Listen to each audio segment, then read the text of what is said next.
For 27 years, the family of Tupac Shakur has been waiting for justice. And Tupac's a legend. Like I said, Tupac wasn't born, he was sent to us. The hushed whispers of hip-hop forums and social media suddenly grew louder, echoing the tantalizing possibility. Is Tupac Shakur, the legendary rapper, still alive? Behind the curtains of mystery and speculation, sources emerged bearing fragments of evidence. Claims of the rapper's traumatic escape to Cuba, papers, and corroborating eyewitness accounts surfaced. So let's examine the evidence presented by proponents of this theory and determine whether it's worth believing them. Amidst the rising clamor, far away in a discreet corner of Cuba, Tupac possibly breathed a sigh of relief. Safeguarded by the vigilant Shug, he was shielded from the world's curious gaze. Though as years rolled by and whispers became mere echoes, Tupac's legend never dimmed. His contribution to hip-hop remained a blazing comet, impossible to forget. If I hope the Vegas Police Department do their due diligence and get down to the bottom of it. And then Havana bore witness to an extraordinary event. Nestled away from its bustling streets, a nondescript recording studio played host to an enigmatic figure one fateful evening. It was a silhouette all too familiar, yet surrounded by an air of incredibility. According to proponents of the theory that Tupac is still alive and staged his own demise, this is how the situation might have looked. The jigsaw of Tupac's life and supposed demise is replete with missing pieces. As the puzzle starts coming together, one can't help but feel that many pieces are yet to be discovered or deliberately hidden from the public eye. Pac is a strong dude, yo. I know dude, you know what I'm saying? Right. He's real strong. So when it was like he got shot, I was just more like, again? For one, let's consider the curious case of the bullets. A total of 14 bullets were fired, but astoundingly, only a fragment found its mark on Suge Knight. And while Tupac was no stranger to threats and violence, he had an uncharacteristic absence of a bulletproof vest on that ill-fated day, even though he was known to wear one on numerous other occasions. Why would Tupac, someone acutely aware of the dangers surrounding him, forgo his protective gear on that specific day? Trauma-plagued rapper and actor Tupac Shakur is at the age of 25, just about a week after sustaining 4 bullet wounds last Saturday night in Las Vegas. The heart of Las Vegas, where every move seems to be under the watchful eye of thousands, mysteriously offered no witness to the cold-blooded assassination attempt. The peculiarities didn't end there. Discrepancies in Tupac's autopsy report further deepened the mystery. While official records pinned his weight at 215 pounds, he was known to be a lean 165 pounds. What could account for such a dramatic discrepancy? Further, the man who reportedly cremated the rapper vanished without a trace. One might ask, how does someone involved in such a high-profile case simply disappear, especially after receiving a whopping $3 million, as claimed by Knight? It's almost as if the plot of a mystery novel was unfolding in real life. Tupac's own mother hinted at her son's deliberate retreat from the limelight, feeding the ever-growing speculation. But perhaps one of the most intriguing pieces of evidence is Tupac's prolific posthumous musical output. Was this a sign of his lingering presence, or simply an artist's legacy living on? 25 years later, a music superstar and icon's still unsolved. Knight's statement, "Nobody has ever seen Tupac lifeless," was bold and fueled rumors further. Moreover, the very last photograph of Tupac, taken moments before the shooting, stirred even more controversy. The image revealed no keys in the ignition, an anomaly if the car was indeed stopped at a light. Even more startling was the date on the photograph, September 8, a full day after the official record of Tupac's shooting. The release of Tupac's final album posthumously under the alias Machiavelli only thickened the plot. This nod to Niccolo Machiavelli, an advocate of deceit and manipulation to outwit one's enemies, was seen by many as a coded message. Tupac, known to have studied Machiavelli's works, might have been inspired by the philosopher's teachings to stage his own demise.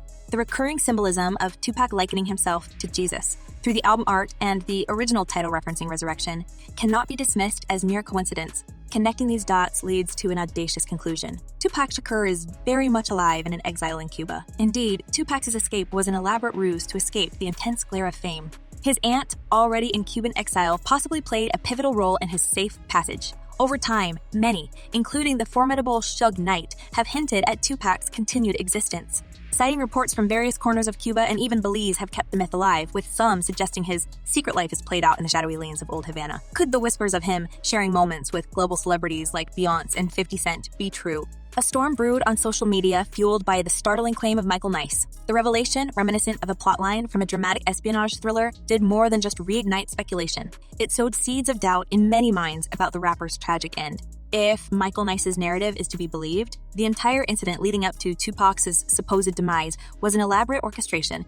Nice claims to be a crucial part of the stratagem that spiraled Tupac away from the American limelight, destined for the Caribbean's relative obscurity. Nice's connection to the Black Panthers provides a context that binds Tupac's familial ties and political affiliations into a cohesive narrative. "You know he's somewhere smoking a Cuban cigar on an island" was how Nice articulated his conviction to TMZ. Not just a metaphorical allusion to Tupac's speculated location, but an almost tangible imagery to Tupac aficionados who've long harbored hopes of his survival. Further deepening the intrigue is Nice's detailed account of the escape. "It was me, my brother, the pilot, Tupac, as the co-pilot, and 2 Panther guys on the jet. We took off and immediately knew we were safe." The subsequent events, according to him, saw Tupac finding sanctuary in Barbados, from where he made his way to Cuba. The choice of Cuba isn't random or impulsive. Conspiracy theorists find solace in the fact that Tupac's aunt, Assata Shakur, a fugitive in her own right, has been living under Castro's protective umbrella since 1984. The parallels between Assata's escape and Tupac's purported disappearance are uncanny. The threads of rebellion, defiance, and quest for safety seem interwoven in the tales of both family members. Adding credence to these theories are the alleged sightings of Tupac in Cuba. A 2018 video by Charlie Boyd hints at Tupac's presence in Old Havana. Like Assata, believers assert that Castro granted refuge to Tupac. Some even claim that Tupac partied on the island with pop sensation Rihanna, though photographic evidence has been largely dismissed. Death Row Records magnate Suge Knight once ominously mentioned in 2017, echoing Michael Nice, that Tupac could be somewhere smoking a Cuban cigar. These shared sentiments by individuals who were close to Tupac or those who claim to have been part of the intricate web of his escape further fuel speculations.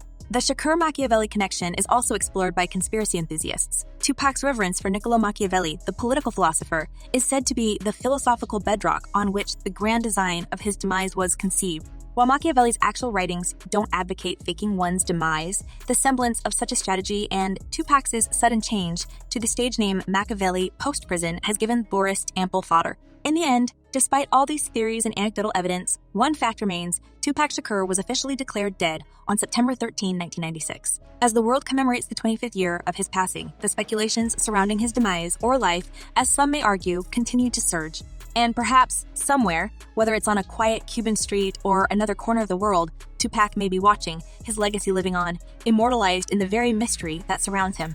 Amidst the multitude of hypotheses and claims, fans have not remained silent. Their opinions, echoing across various platforms, range from skepticism to wholehearted belief. And remember that BMW car was completely bulletproof. Do your math, folks? One pointed out addressing the ambiguity surrounding the vehicle Tupac was in when the shooting occurred. Was this an overlooked piece of evidence, or was it just another piece in the puzzle that doesn't quite fit? Another passionate comment came from a fan who seemed more concerned with Tupac's well-being than the conspiracy itself. "I miss him. I miss him. Such a beautiful, sweet soul. I just wish he is happy and living peacefully if he's alive. Love you, Tupac." It's evident that, for many, the hope that the iconic rapper is alive stems from a profound emotional connection to his music and message. Yet, the camp leaning towards the belief that Tupac is indeed still among us had some compelling arguments to offer. One fan laid out a series of observations. "I absolutely believe he is not lifeless. Huge insurance policy never cashed, bodyguards that said they helped him escape. He knew people were after him. No helicopters were dispatched that night. No one in his entourage chased the car with the shooters. Machiavelli album was about life after demise, too many inconsistencies." These observations, while not conclusively proving anything, suggest that there's more to the story than meets the eye. While these are just a few voices in a sea of opinions, a clear pattern emerges. The narrative that Tupac might still be alive thrives in an environment of unexplained mysteries, conflicting accounts, and undying love from fans. But is the public entirely in agreement? Not quite. For every voice advocating Tupac's continued existence, there's another questioning the plausibility of these theories. However, the key takeaway from these fan insights is not necessarily about finding the truth. It's about understanding the lasting impact Tupac Shakur has left on a generation and the lengths to which people will go to keep hope alive. Regardless of where one stands on this topic, Tupac's legacy, as one fan aptly put it, is one of a beautiful, sweet soul whose music and influence will forever echo in the annals of hip-hop history. So, what's your take? Could the iconic Tupac Shakur truly be sipping on a mojito in a hidden corner of Cuba? Or is this all just a tantalizing tale spun out of the threads of conjecture and undying fandom? Is it the quest for truth? Or is it our unrelenting desire to immortalize our heroes? Drop your thoughts in the comments below. And remember, sometimes mysteries are what keep legends alive, so let's keep the conversation flowing. Stay curious, folks.